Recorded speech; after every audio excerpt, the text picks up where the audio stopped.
MICE किचनमध्ये तुमचं स्वागत आहे। आज आपण शेवपुरीच्या पुऱ्या कशा करतात ते पाहूया।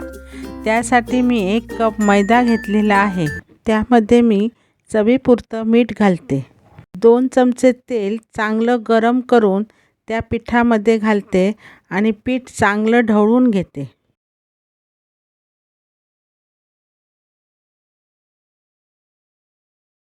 त्या पिठामध्ये थोडं थोडं पाणी घालून घट्टसर पीठ मळून घेते।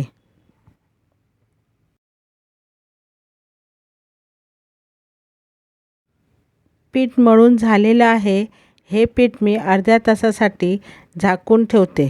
अर्धा तास झालेला आहे। आता हे मी पीठ मध्यम आकाराचा गोळा करून पाते लाटायला घेते। मोठं असं पातं लाटून झाल्यावर छोट्या छोट्या पुऱ्यांचा शेप देऊया।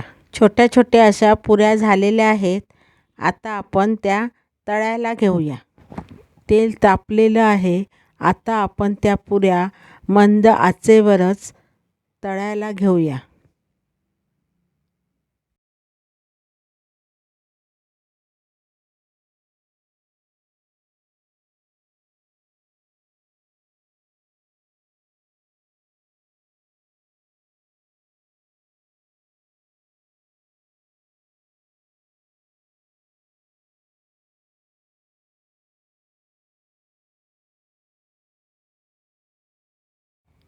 आता ह्या पुऱ्यांना बदामी रंग आलेला आहे। आता ह्या पुऱ्या आपण काढायला घेऊया। शेवपुरीच्या चटण्यांची रेसिपी तुम्हाला पुढच्या व्हिडिओमध्ये पाहायला मिळेल। तुम्हाला जर हा व्हिडिओ आवडला असेल तर लाईक करा, शेअर करा आणि सबस्क्राईब करा।